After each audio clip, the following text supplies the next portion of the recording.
اعوذ باللہ من الشیطان الرجیم بسم اللہ الرحمن الرحیم رب اشرح لی صدری ویسر لی امری واحلل عقدۃ من لسانی یفقہوا قولی۔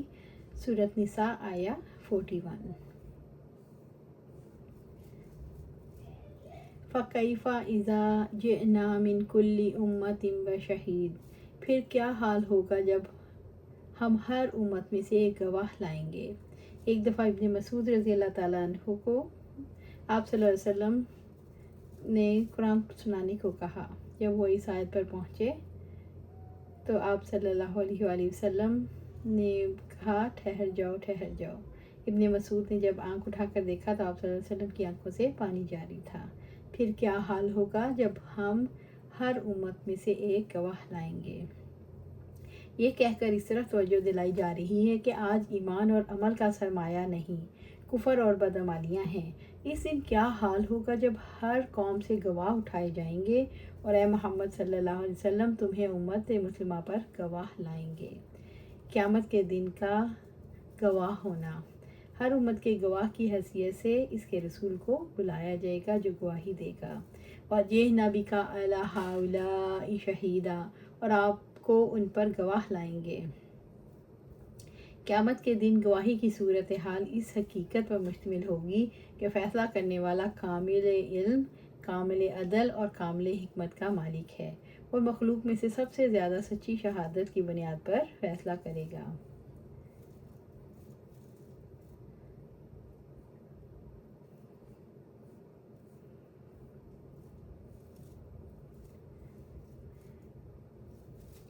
سورۃ نساء آیا 42۔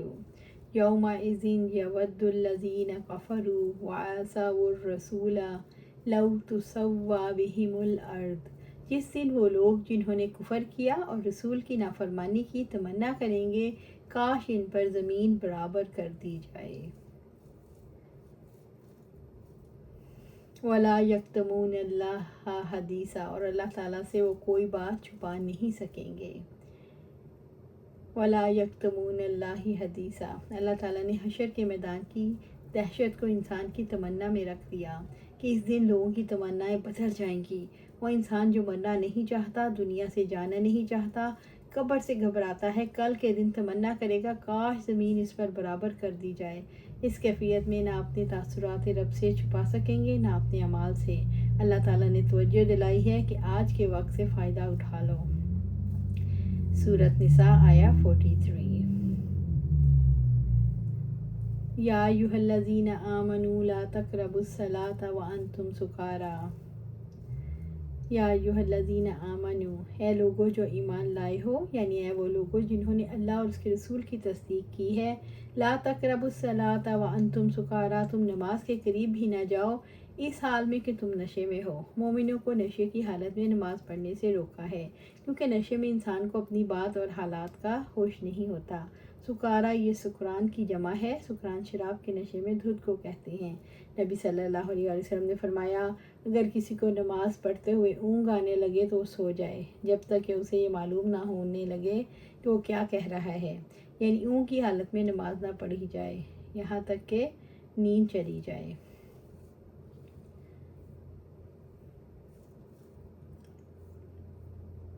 حتیٰ تعلموا ما تقولون، جہاں تک کہ تم جان لو جو کچھ تم کہتے ہو۔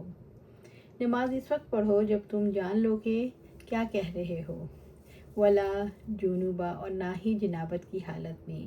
جنابت کی حالت میں مسجد نہیں جا سکتے کیونکہ مسجد نماز کی جگہ ہے۔ جمعے کے لیے مسجد میں جانا ممنوع ہے، البتہ اگر اس کا راستہ مسجد سے گزرتا ہو تو گزر جائے۔ الا عابری سبیل، مگر راستہ عبور کرنے والے۔ مسلم روایتوں میں ہے کہ بعض صحابہ رضی اللہ تعالیٰ عنہم اجمعین کے گھر مسجد کی طرف اس طرح کھلتے تھے کہ بغیر مسجد کے گزرے وہ باہر نہیں آ سکتے تھے، اور گھروں میں غسل کے لیے پانی نہیں ہوتا تھا۔ جنابت کی حالت میں یہ مزدہ ان پر شاق گزرتا، اس پر یہ آیت نازل ہوئی۔ عابری سبیل سے مراد مسافر ہیں۔ حتیٰ تغتسلوا، یہاں تک کہ تم غسل کر لو۔ عائشہ رضی اللہ تعالیٰ فرماتی ہیں جب آپ غسل جنابت کرنا چاہتے تو برتن میں ہاتھ ڈالنے سے پہلے اپنے دونوں ہاتھ دھوتے، پھر نماز کی طرح وضو کرتے، پھر انگلیوں میں پانی ڈال کر بالوں کی جڑوں کا خلال کرتے، پھر دونوں ہاتھوں میں 3 چلو لے کر اپنے سر پر ڈالتے، پھر اپنے سارے بدن پر پانی بہاتے۔ وَإِن كُنتُم مَرْضَىٰ، اور اگر تم بیمار ہو، مریض کے لیے غسل کی رخصت ہے جب وہ زخمی ہو یا اسے چوٹ لگی ہو۔ وَعَلَىٰ سَفَرٍ، یا سفر میں ہو، مسافر کو جب پانی نہ ملے تو تیمم کر کے نماز پڑھ سکتا ہے۔ أَوْ جَاءَ أَحَدٌ مِّنكُم مِّنَ الْغَائِطِ، یا تم میں سے کوئی قضائے حاجت سے آیا ہو۔ أَوْ لَامَسْتُمُ النِّسَاءَ، تم نے عورت سے مباشرت کی ہو، ہم بستری کی ہو، جس سے غسل واجب ہو جائے۔ فَلَمْ تَجِدُوا مَاءً، پھر تم پانی نہ پاؤ۔ اس آیت سے فقہاء نے استدلال کیا ہے اگر پانی کسی پاک چیز کے اختلاط سے متغیر ہو جائے تو اس سے وضو وغیرہ جائز ہے، بلکہ اس کے ذریعے سے طہارت حاصل کرنا متعین ہے۔ حضرت عائشہ رضی اللہ تعالیٰ نے حضرت اسماء رضی اللہ تعالیٰ عنہ سے ایک ہار واپس کر دینے کے وعدے پر ادھار لیا۔ وہ سفر میں کہیں گم ہو گیا، نبی صلی اللہ علیہ وسلم نے اسے ڈھونڈنے کے لیے آدمی بھیجے، انہیں ہار مل گیا، لیکن نماز کا وقت آ گیا اور ان کے ساتھ پانی نہ تھا۔ انہوں نے بے وضو نماز ادا کی اور نبی صلی اللہ علیہ وسلم کے پاس پہنچ کر اس کی شکایت کی۔ اس پر تیمم کا حکم نازل ہوا۔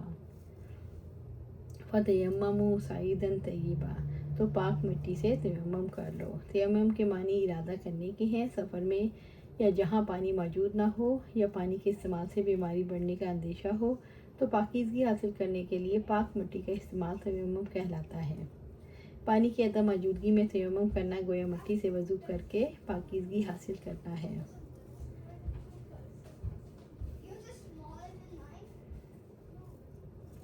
ان اللہ کان عفوا غفورا۔ فَامْسَحُوا بِوُجُوهِكُمْ وَأَيْدِيكُمْ، پھر اپنے چہروں اور ہاتھوں کا مسح کرو۔ صرف ایک بار مٹی پر ہاتھ مار کر پھونک دینا، پھر دونوں ہاتھوں کو ایک دوسرے پر پھیرنا، پھر چہرے پر پھیر لینا۔ آپ صلی اللہ علیہ وسلم تیمم کے لیے ایک ہی بار دونوں ہتھیلیوں اور چہروں پر ہاتھ پھیر لیتے ہیں۔ ان اللہ کان عفوا غفورا، یقیناً اللہ تعالیٰ ہمیشہ سے ہی بہت معاف کرنے والا، بے حد بخشنے والا ہے۔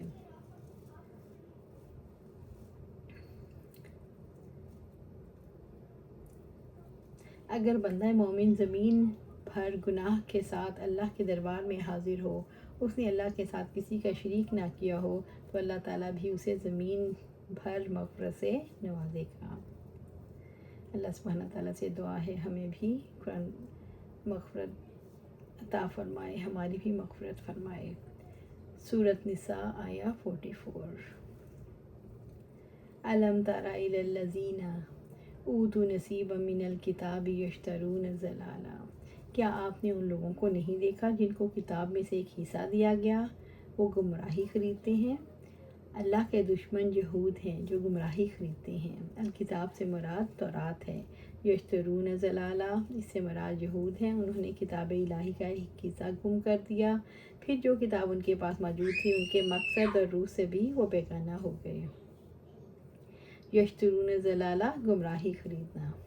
وَیُرِیدُونَ أَن تَضِلُّوا السَّبِیلَ، اور وہ چاہتے ہیں تم بھی راستہ گم کر دو۔ اللہ تعالیٰ نے مسلمانوں کو خبردار کیا یہودی تمہارے خلاف کیا تدابیر اختیار کرنا چاہتے ہیں۔ اللہ تعالیٰ اہل ایمان کے دلوں میں یہود کی نفرت بٹھانا چاہتا ہے جو مسلمانوں کو گمراہ کرنا چاہتے ہیں۔ یہود چاہتے ہیں آپ حق کا راستہ گم کر دو جیسا کہ وہ خود گمراہ ہوئے ہیں، اور وہ چاہتے ہیں آپ کا بھی اس کا انکار کر دو جو محمد صلی اللہ علیہ وآلہ وسلم پر نازل ہوا۔ سورۃ نساء آیہ 45۔ واللہ عالم بِأَعْدَائِکُمْ، اللہ تعالیٰ تمہارے دشمنوں کو خوب جانتا ہے۔ اس آیت سے مسلمانوں کو تسلی دی گئی کہ مسلمانوں کے اندر یہ احساس زندہ کیا گیا کہ اللہ تعالیٰ تمہارے دشمنوں سے بے خبر نہیں۔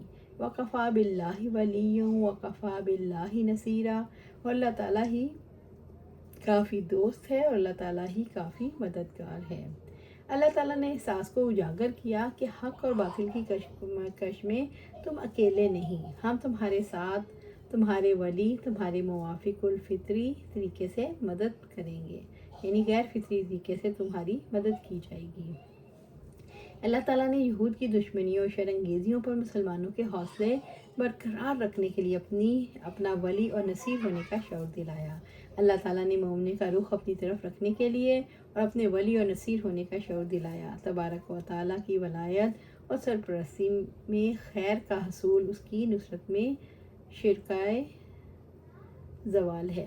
اللہ سبحانہ تعالیٰ سے دعا ہے ہمیں قرآن و سنت پر عمل کرنے کی توفیق دے، اس پر جما دے اور جنت الفردوس کے اعلیٰ مقام پر اپنے پاس گھر عطا فرمائے۔ آمین یا رب العالمین۔